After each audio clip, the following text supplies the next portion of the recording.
সমন্বয় পরিষদ কর্তৃক আয়োজিত বিভিন্ন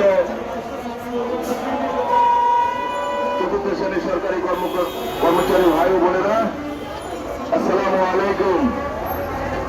আপনারা জানেন, এই কালো আইনের বিরুদ্ধে আমরা প্রথমেই সচিবালয় থেকে দুর্বার আন্দোলন গড়ে তুলি, যেটা এখনো অব্যাহত আছে।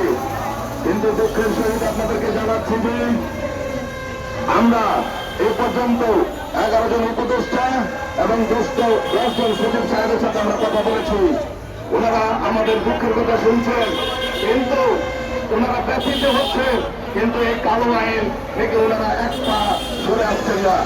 আমরা এই মানববন্ধন থেকে বাংলাদেশ সরকারকে জানিয়ে দিতে চাই, আপনি অনন্ত বিলম্বে এই কালো আইন প্রত্যাহার করুন, না হলে আগামী দিনে এর চেয়ে আরো দুর্বল আন্দোলনের মাধ্যমে আপনাকে এই কালো আইন বাতিল করতে আমরা বাধ্য করবো ইনশাআল্লাহ।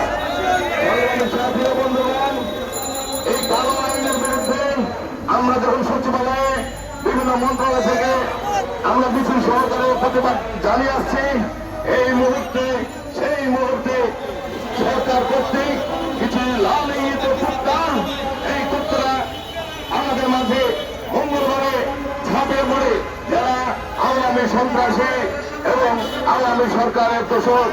আমরা সচিবালয়কে আওয়ামী দোষর মুক্ত করার জন্য আমরা সরকারকে আহ্বান জানিয়েছিলাম, কিন্তু পরিতাপের বিষয় হলো গত মঙ্গলবার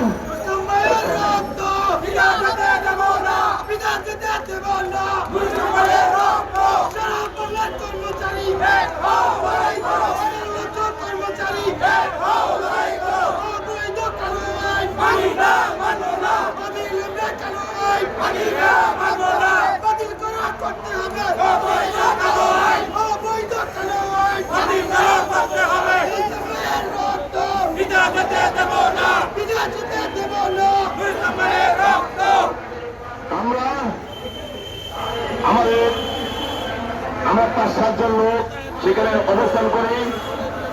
আমরা কিছু বসে ওঠার আগেই ওনারা অতর্কিত ভাবে আমাদের উপর ঝাঁপিয়ে পড়ে। সচিবালয়ে বাংলাদেশ প্রতিষ্ঠিত হওয়ার পর থেকে সচিবালয়ে আমরা যে কর্মকর্তা আছি, এই কর্মকর্তা ও কর্মচারীদের মধ্যে কখনো হাতাহাতি পর্যায়ে যায় নাই, যেটা এই গত মঙ্গলবারের দিন ঘটেছে।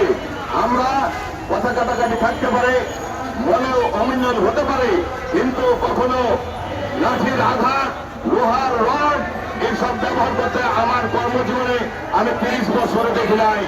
কিন্তু আপনারা জানেন, কিছু কুচক্রী মহল এই আওয়ামী দোষরদেরকে প্রতিষ্ঠা করার জন্য আমাদের ভিতরে তারা তাদের যারা প্রতিষ্ঠিত করতে চায়, তারা আমাদের ভিতরে কাদাচরণ করে। অতএব আপনাদেরকে বলে দিতে চাই, সচিবালয়ের ভিতরে আওয়ামী দোষরদের কোন অবস্থাতেই প্রতিষ্ঠিত হতে দেওয়া যাবে না।